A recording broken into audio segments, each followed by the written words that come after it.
Tout pour investir. Investir autrement. Investir autrement et en famille, c'est l'objet de cette séquence avec vous, Brune Ribado-Dumas. Bonjour. Bonjour Lorraine. On va réfléchir avec vous sur comment impliquer ses enfants, mais si on est enfant, impliquer ses parents, on va essayer de faire ça dans les deux sens, dans l'investissement à impact positif. Vous êtes directrice des solutions d'investissement chez Kimpa. D'abord, est-ce que c'est pas le moment de parler finances en famille quand on parle avenir et durabilité? C'est le moment, effectivement, parce qu'on le sait que l'investissement aujourd'hui, c'est l'un des leviers les plus importants pour essayer de résoudre ces enjeux environnementaux et sociaux. On sait aussi que si on arrivait à diriger 10% de tous les capitaux dans le monde vers ces projets, on arriverait à enclencher la transition écologique. Sauf que, par définition, la transition écologique, c'est du long terme. On ne peut pas faire ça sur une génération. Alors, c'est quoi votre définition de long terme ? Le long terme, c'est de pouvoir enclencher dès maintenant notre projet, mais pouvoir aller sur des investissements qui vont potentiellement avoir plus que 5 ans, plus que 10 ans. Et donc, il faut enclencher les enfants dans cette démarche-là, parce que c'est eux qui vont pouvoir gérer aussi le patrimoine et qui vont avoir cette responsabilité de diriger les capitaux de ce patrimoine dans 10 ans, dans 20 ans, dans 30 ans, toujours vers ces projets-là. Alors, je ne sais pas à quels parents on s'adresse, parce que je pense que les plus jeunes parents, mais c'est peut-être un préjugé, vous allez me dire, les plus jeunes parents sont déjà assez branchés thématiques durables. Les plus vieux parents le sont-ils aussi? Est-ce que vous observez chez Kimpa comment dire, un intérêt pour la durabilité qui est corrélé à l'âge ou pas du tout? Pas du tout. En fait, on voit effectivement des enfants, la nouvelle génération, dès leurs 14, 15, 16 ans, ils vont vouloir motiver leurs parents à changer un petit peu les choses. Mais on voit des parents même qui ont 50, 60, 70 ans, qui veulent déjà changer et transformer leur patrimoine parce qu'ils savent que leurs enfants, qui peuvent avoir 20, 30, 40 ans, ne veulent pas récupérer leur patrimoine tel quel. Donc ils veulent pouvoir les enclencher, les éduquer et que ce patrimoine soit récupéré et dirigé à bon escient. Les enfants ne veulent pas le patrimoine de leurs parents s'il n'est pas bien utilisé. Alors vous allez nous donner une grille d'action, une méthode pour engager ses enfants, si on est dans une logique d'engager ses enfants, ou peut-être ses parents, si on est des enfants et qu'on investit avec ses parents. Qu'est-ce qu'on doit faire? Déjà, il faut choisir le bon type d'actifs pour investir. Il y a des investissements qui sont beaucoup plus attirants pour impliquer la nouvelle génération que d'autres. Quand on va proposer à des enfants de rencontrer des entrepreneurs qui montent des solutions innovantes dans des startups, forcément, ils vont être beaucoup plus impliqués que si on leur dit qu'on va investir dans un énième fonds immobilier à l'autre bout de la planète. Donc, il faut choisir le bon type d'actifs. Même si l'immobilier fait sa mue. Même si, effectivement, si l'immobilier, mais rencontrer, être au plus contact des entrepreneurs et des solutions innovantes, ça va généralement beaucoup plus attirer les nouvelles générations. Et puis ensuite, il faut faire ça ensemble. Donc, il faut définir un cahier des charges, une feuille de route. Nous, on travaille avec le sujet de la thèse d'investissement à impact. Oui. On va faire répondre l'ensemble des personnes d'une famille à des questions pour essayer de définir quelles sont les valeurs de la famille, la mission de la famille et les grands enjeux de développement durable qu'ils veulent adresser dans leur thèse d'investissement à impact. Ça peut être la fin de la pauvreté, la fin dans le monde, le changement de l'utilisation de l'énergie, l'économie circulaire. Il y a plein de sujets différents et il faut trouver les sujets qui rassemblent les personnes d'une même famille. C'est-à-dire qu'on s'assied en famille pour parler de son projet de famille, mais appliqué à la finance. Exactement. Et qu'est-ce qu'on veut voir? Quelles sont les valeurs qu'on veut voir dans son patrimoine pour trouver après les secteurs dans lesquels on va pouvoir investir? Bon, la famille, c'est compliqué parce que d'abord, tout le monde n'a pas le même temps à allouer à la gestion de l'argent. Ensuite, quand on est une famille, généralement, l'argent vient plutôt des parents.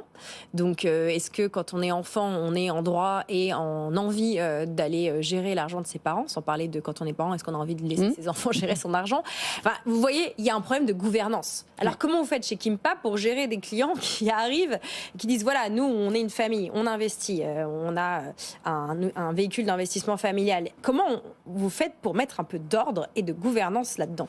Exactement. L'idée, c'est de professionnaliser la démarche d'impact dans une famille et que ça ne se fasse pas au petit déjeuner ou juste entre les parents. Et donc, pour ça, nous, chez Kimpa, on a des experts de la gouvernance familiale qui vont parler à l'ensemble des membres de la famille et qui vont essayer de trouver justement les valeurs communes qui vont forcer personne. Il y a des personnes dans une famille qui veulent absolument pas s'impliquer, d'autres qui ont envie d'y aller et donc mettre les bonnes personnes au bon endroit pour essayer après de trouver les meilleurs projets. Donc, on va créer des comités. On va créer par exemple un comité de sélection sélection des projets dans lesquels on va investir. Donc c'est pas qu'une fois qu'on investit, c'est dès le début. On va créer des comités de suivi des participations et c'est pas forcément les mêmes personnes qui vont s'impliquer à chaque fois. Est-ce qu'on peut exclure quelqu'un de ce comité? Alors si la personne n'a pas envie d'être présente dans ce comité, elle peut évidemment ne pas l'être. Et elle peut dire, moi ça ne m'intéresse pas pour le moment, peut-être je veux un autre rôle, peut-être que je veux venir plus tard, je veux faire autre chose. Est-ce qu'on peut mettre des personnes externes à la famille dans ce comité, dans une logique de conseil, voilà, comme on pourrait avoir dans un board quelqu'un d'extérieur? Comment vous organisez ça? Exactement, on peut, de la même façon qu'un conseil d'administration, un board d'une entreprise, on peut avoir des gens qui sont externes à la famille et on peut avoir des gens qui sont simplement observateurs et conseillers. Nous, c'est ce qu'on fait généralement. On a des personnes au sein de Kimpa qui vont être dans ces familles, au sein des comités, pour les aider à s'aligner, à prendre les bonnes décisions et trouver les bons projets qui vont tous avoir un impact fort. Par souci de pédagogie, et pour finir cette séquence, Brune, vous nous suggériez de prendre un exemple très concret.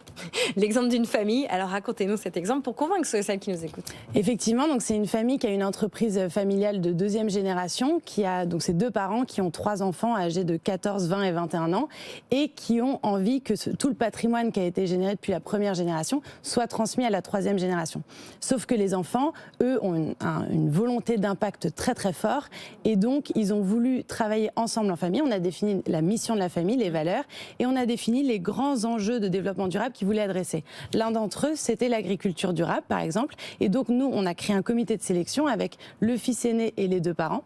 Tous les mois, on leur propose des opportunités d'investissement impact. Aujourd'hui, ils ont réalisé une dizaine d'investissements grâce aux investissements qu'on leur a proposés, et notamment 5 d'entre eux dans ce secteur d'investissement de l'agriculture durable, dans deux startups par exemple, l'une en Finlande qui fabrique du charbon pour améliorer le rendement des sols, et l'une en France qui est Genesis, qui est une entreprise qui est une agence de notation de la santé des sols. Et les enfants étaient là dès le début pour sélectionner ces projets-là. Ils sont aux membres du conseil d'administration pour suivre les projets et ils nous demandent chaque trimestre comment est la santé de l'évolution de leur portefeuille. Cette gestion familiale par rapport à une gestion individuelle, est-ce qu'elle est plus chronophage? Elle n'est pas plus chronophage si on est bien accompagné et si on a bien défini dès le début quelles sont les thèses d'investissement. Parce qu'en fait, après, dès qu'on va sélectionner un potentiel projet, on va se référer à cette thèse d'investissement et on va voir si ça matche ou pas. Si ça matche pas, on n'investit pas. Si ça match, c'est que tout le monde était d'accord dès le début pour investir là-dedans. Et cette thèse d'investissement, comment vous la mettez à jour au fil des années et au fil des innovations? Puisque là, vous avez noté, vous avez suggéré 2 entreprises qui sont des assez jeunes entreprises.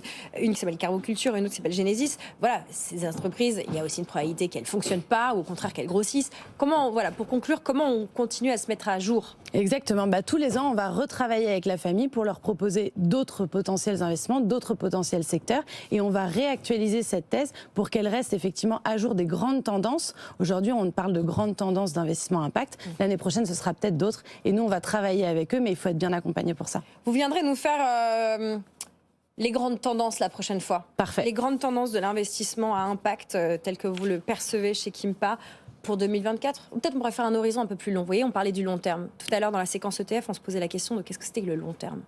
Peut-être pourriez nous faire un petit exercice de projection. Sur les prochaines années, parfait. Très bien. Merci beaucoup, Brune Ribado-Dumas, directrice des investissements chez Kimpa, avec nous sur ces sujets investissement à impact, mais aussi culture familiale, culture d'investissement, comment transmettre ces valeurs et ces méthodes d'investissement d'une génération à l'autre et investir ensemble.